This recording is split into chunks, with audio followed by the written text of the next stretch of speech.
C'est vrai, l'énéagramme et le profilage de personnalité fascinent. On a l'impression de se retrouver face à un mentaliste qui, d'une simple analyse, arrive à lire au plus profond de notre personnalité. Et on aimerait tous être ce mentaliste. Il y a 3 jours, je discutais avec 2 amis. Au cours de la discussion, ils me demandaient « Tiens, justement, toi Nico qui est spécialiste de l'énéagramme, allez, va, entre nous, tu peux nous le dire, notre profil, c'est quoi ? Mon type de personnalité. À chaque fois qu'on me pose cette question, je me retrouve toujours à faire la même réponse. Je ne te dirai pas ton profil pour ton bien.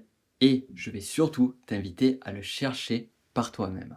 Et derrière cette réponse se cache un sujet bien plus profond lié à la connaissance de soi, à la connaissance de toi-même. Et j'aimerais qu'on en parle plus en détail dans cette vidéo parce qu'on touche un point crucial.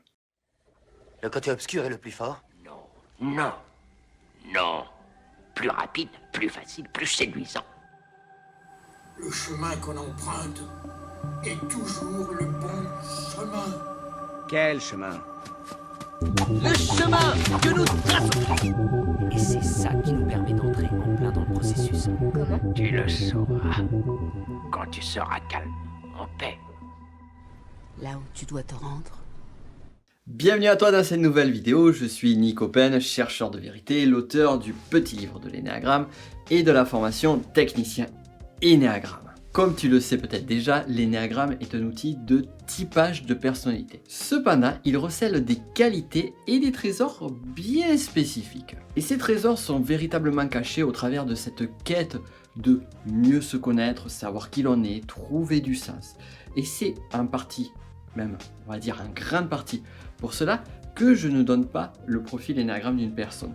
Et comme je te l'ai dit en début de vidéo, on touche ici un sujet capital, fondamental, qui dépasse le principe même de l'énéagramme pour aller sur quelque chose de plus profond.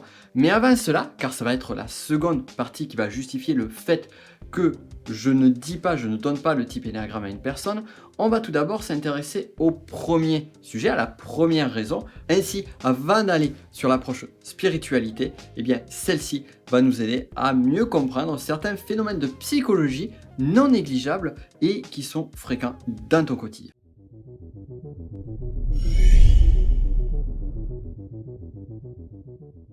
La première raison pour laquelle je ne donne pas le type énéagramme d'une personne est un lien avec la psychologie et tout particulièrement les mécanismes d'influence. Le mécanisme en question s'appelle le principe d'autorité.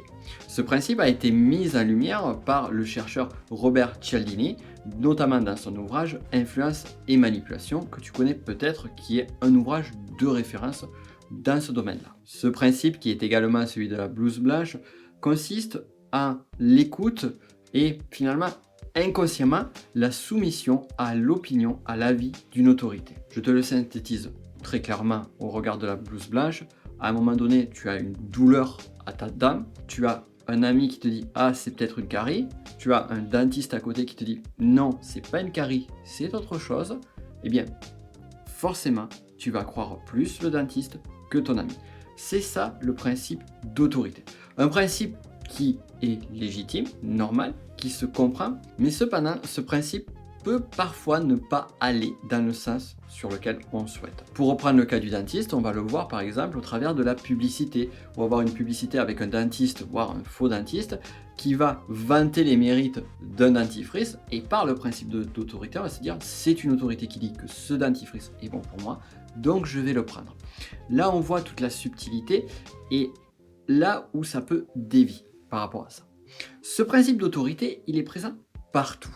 Maintenant, en quoi ce principe d'autorité peut être un frein, une difficulté, un piège dans le cas du profilage de personnalité? Bien, pour cela, je vais te donner 2 exemples qui amènent finalement vers la même direction.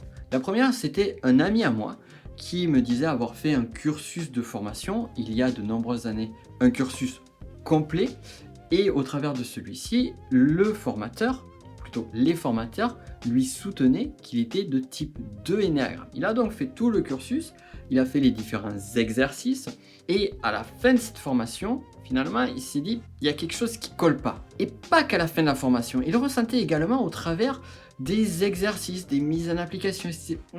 Ça colle pas, je me sens pas véritablement identifié, ou j'ai l'impression que je vais dans une direction qui va à l'opposé de finalement ce que je ressens être le fond de ma personne. Et il s'avère que son intuition a été bonne. Heureusement, cette personne a continué à chercher sur l'énéagramme pour finalement se rendre compte qu'il n'était pas sur le type 2 énéagramme, mais qu'il était sur le type 7. Et finalement, il était victime du principe d'autorité. Voici également un autre exemple, pour étayer, un exemple vécu. Donc tu le sais, j'ai ma formation numérique technicien énéagramme, mais une fois par an, je fais un stage spécialisé. Et au cours de cette formation, une élève m'a dit qu'elle n'avait pas réussi à trouver son profil lors d'un stage qu'elle avait effectué avec un autre formateur, et que finalement, elle se rendait bien compte que le formateur a tendance à l'influencer vers le type 1 énéagramme. Et là, pareil, ça l'a mis mal à l'aise pendant toute la formation, et au final, après une introspection, après avoir mis en place les bons exercices, les bons conseils, elle s'est rendue compte qu'elle était de type 5. Donc, ceux qui connaissent l'énéagramme savent qu'il y a une vraie différence entre le perfectionnisme du 1 et à essayer de travailler au travers de la colère, et le type 5 avec son besoin de comprendre le monde. Donc on n'est vraiment pas du tout sur les mêmes enjeux, on n'est pas du tout sur le même travail intérieur. Et ici on touche également du doigt un sujet que j'avais déjà nommé lors de mon live sur ce que je pensais du développement personnel aujourd'hui. Et ce point disait en substance que certains voyaient une solution qui a fonctionné pour eux qui pouvait être universelle. On sait que c'est pas le cas, et dans cette même veine, finalement, un travail ou des outils ou des approches qui vont bien fonctionner pour un type 3 énéagramme vont être peut-être, même probablement, contre-productifs si on le met en application sur un type 1, voire un type 6 ou 9. Petite parenthèse ici pour celles et ceux qui ne connaissent pas bien l'énéagramme, rassurez-vous, la suite de cette vidéo ne va pas être aussi spécifique sur les différents types. Et si le sujet vous intéresse, je vous invite plus à regarder un lien que j'ai mis en description qui explique les 9 types énéagrammes. Ça sera beaucoup plus simple. Parenthèse étant fermée, on revient sur la psychologie, on revient sur ce biais d'autorité. Ce qu'il faut savoir, c'est que donc l'énéagramme est un outil de profilage de personnalité très subtil, qui a la force de ses faiblesses, celle d'être un outil qui permet de travailler en profondeur sur soi.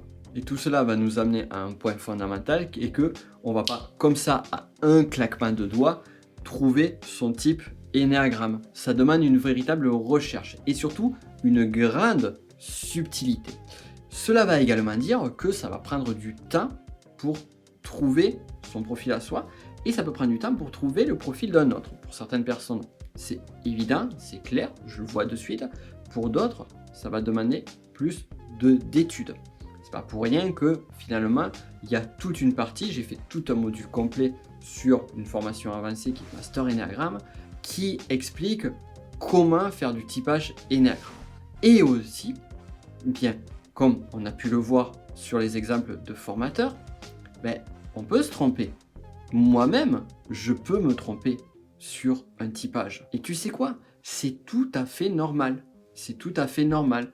Personne n'a la science infuse. Maintenant, admettons que une personne que j'ai face à moi me demande son profil énéagramme et que finalement, j'ai pas pris le temps de l'analyser suffisamment, peut-être même je n'ai pas fait cet effort-là, et que je lui donne son profil, et plus encore, que je me trompe. Que va-t-il se passer? Eh bien, deux situations. La première, la personne s'en fout et c'était juste de la curiosité, c'est pas bien grave. Et lorsque plus tard on lui demandera quel profil tu es, ah attends, Nicopen m'avait dit, je sais plus, je crois qu'il avait dit que j'étais 2. La seconde, et c'est celle qui m'intéresse le plus, et c'est pour cela que je refuse de donner un type énéagramme, il se peut que la personne en face de moi soit véritablement intéressée ou devienne intéressée par l'énéagramme. Et dès lors, si je lui donne un mauvais profil, ça va l'amener vers un mauvais chemin. On a vu que c'était pas une bonne idée. Mais aussi, ça va lui enlever quelque chose de fondamental. Et là, on en vient au sujet de fond de cette vidéo.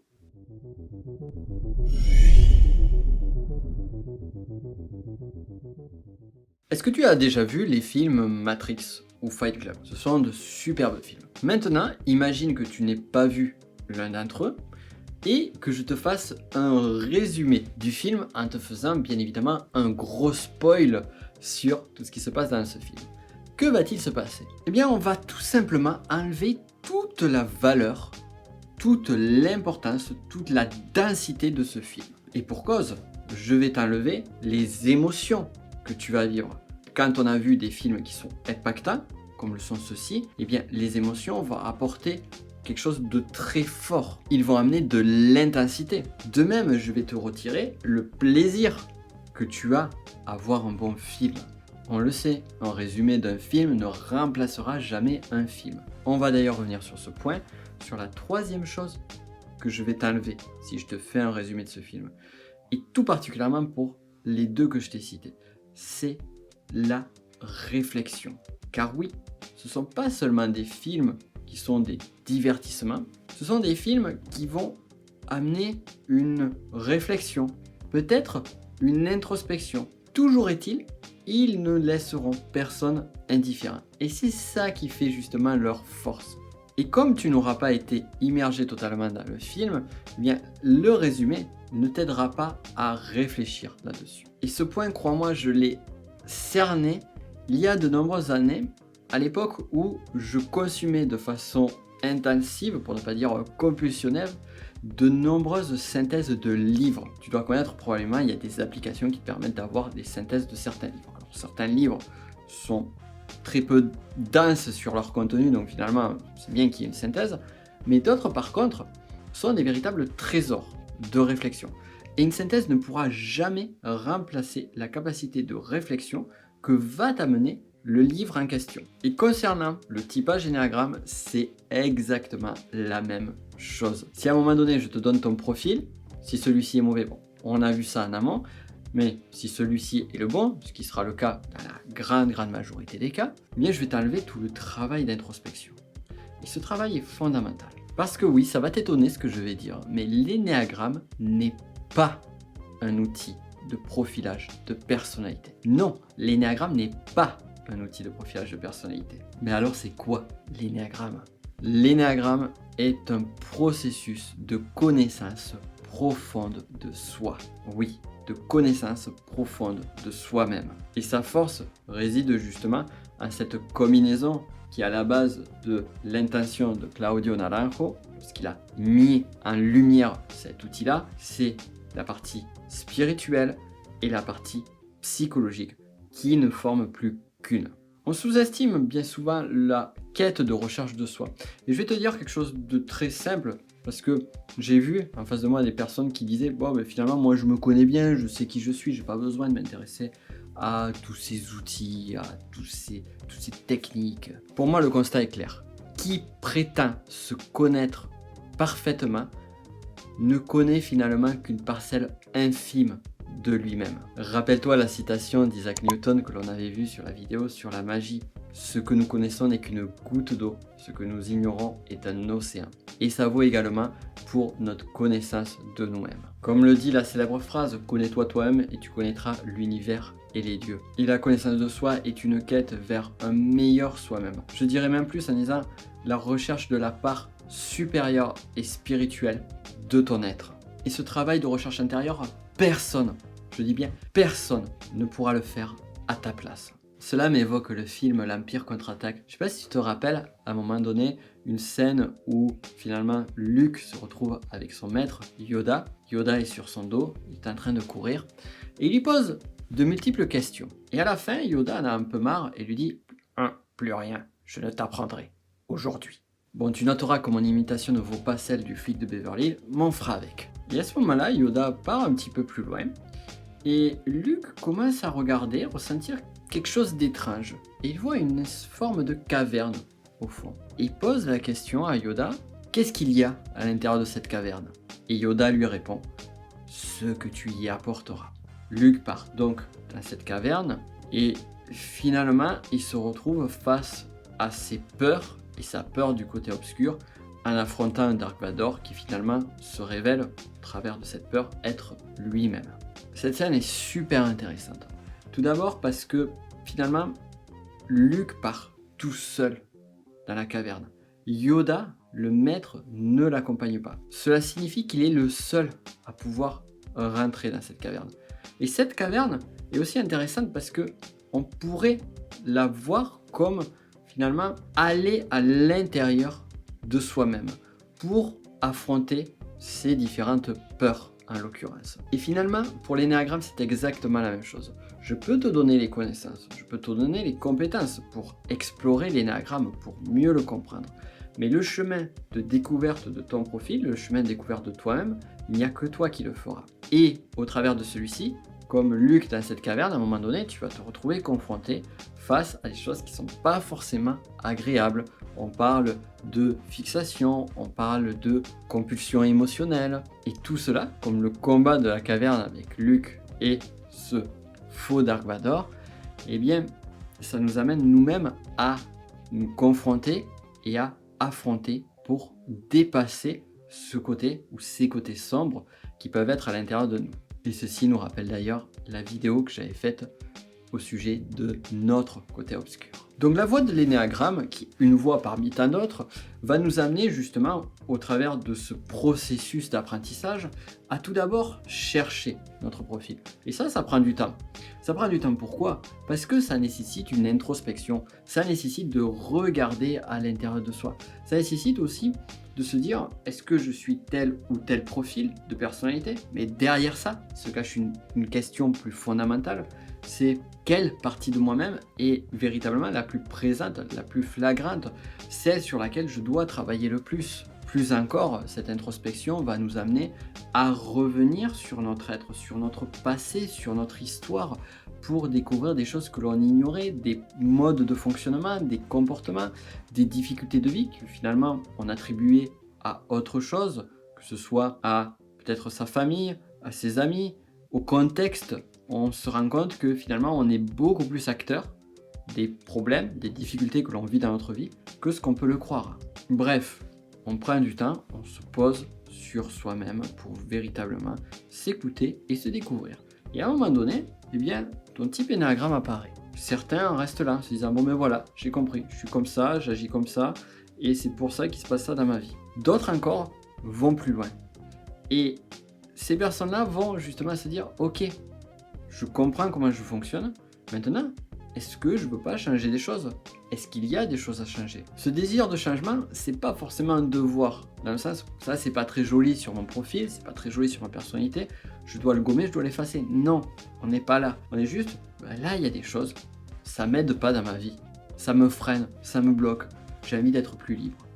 Et dès lors, va commencer un véritable processus de travail sur soi, au regard de son type énéagramme. Et plus on va avancer, plus on va découvrir d'autres choses. Et c'est un travail qui est, comme tout travail de connaissance de soi, le travail d'une vie, puisque chaque partie que l'on va découvrir va amener encore d'autres choses à découvrir, et ainsi de suite. Mais dans tous les cas, c'est pas une mauvaise chose, puisque on va voir progressivement cette amélioration-là. On va pas la voir de suite, mais au bout d'un moment, en avançant, on va regarder derrière, et on va se dire, ah ouais, j'en ai quand même fait du chemin. Toujours est-il, c'est tout le mal que je te souhaite. Donc énéagramme ou pas, apprends à te connaître vraiment. En d'autres termes, connais-toi toi-même. Connais-toi toi-même. Qui percera le sens profond de cette phrase, y trouvera un trésor inestimable. Et c'est ce que je te souhaite du plus profond du cœur. Mais dès lors, par quoi commencer? Comment trouver ton profil énéagramme ou celui de quelqu'un d'autre? Eh bien, pour répondre à cette question, je t'invite à écouter ceci.